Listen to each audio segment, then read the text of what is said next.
I'm starting to think I'm gonna die in this apartment. The very first time I went over to my boyfriend Matt's apartment he told me 3 words that took me completely by surprise. You're not leaving.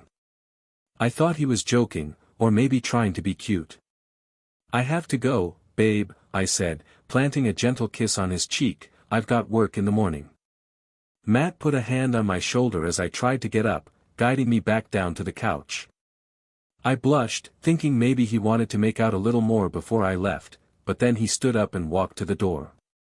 It's best if I show you, so you understand what I mean. Matt slipped on his boots, stepped outside, shut the door behind him, and when he turned the key in the lock, the door vanished. I sat on the couch dumbfounded, staring at where the door used to be. Matt? I called out, completely alone on the 7th floor of an apartment that no longer had an exit. Matt? I shot up from the couch and rushed to the entryway. The door was simply gone. In fact, there was no evidence that a door had ever been there in the first place. This isn't funny, Matt. I yelled, pounding on the wall. After 10 minutes of pounding I had nothing to show for it except for a pair of bruised fists. I grabbed my phone, dialed 911, and then froze. I was going to sound absolutely insane trying to explain this to the police. I hit call, and there was only static. It was like Matt's apartment was completely cut off from the rest of the world. I tried calling the police for 6 hours until I heard a loud click, and then suddenly the door was back in place as if it had never left. Matt walked into the apartment and said, "Do you understand?" Matt, I hissed through clenched teeth, what the fuck is going on? So many girlfriends have left me in the past, but I changed that. Matt knocked twice on the door in quick succession. Now you can't leave. Isn't it wonderful? We can be together forever, and I can take care of and provide for you, and you won't need anybody else except for me, N. Matt kept explaining how wonderful this was while I planned how I was going to get past him, out the door, and out of his life for good. I figured a sudden bum rush was my best move, but Matt was prepared for it. He stopped me, violently, before I even made it a few steps to the door.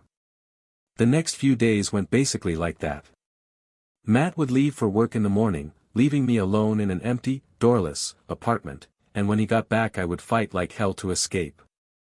Matt was a foot taller than me and over 100 pounds heavier, so I didn't stand a chance. When I tried to come at him with one of his kitchen knives he just laughed. Yes. He cried, ripping open his buttoned shirt. Kill me. I can't wait for you to see what happens when I die. That stopped me in my tracks. What happens when you die? I muttered, keeping the knife between him and me. Poof, Matt smiled, the door goes away for good, and you're stuck in here until you starve. I stopped fighting with him after that. I tentatively accepted that I was trapped. There were some escape attempts over the next few years, but none of them successful. Matt always kept a close eye on me, and he was somehow always strategically positioned between me and the door. Don't worry, he'd say, eventually, you won't even want to leave. The awful thing was that he was right. I started looking forward to seeing Matt. None of the electronics in the apartment worked when the door was gone, and the isolation and boredom hit me really hard. Matt was my only company. My connection to the outside world. My greatest source of entertainment. It sickened me, but I was happier when he was home. So, I embraced my new way of life, waiting patiently for the moment when Matt finally got complacent. I had tried to escape in 100 different ways, each one more dramatic than the last, so it was no surprise that my simplest attempt was the one that finally worked. For Matt's birthday I made him a feast, and kept feeding him until he got so full that he dozed off.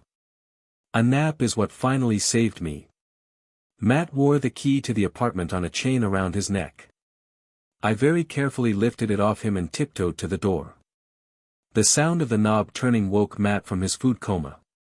Wait! He shouted, shooting off the couch like a rocket.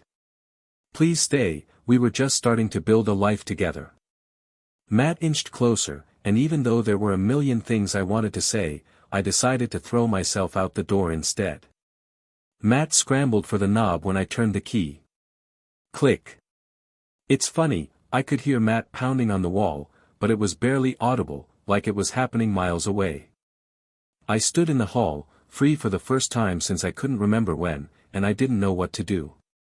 For the longest time, all I knew was Matt.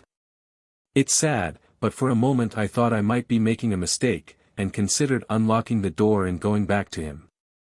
That's when I got an even better idea.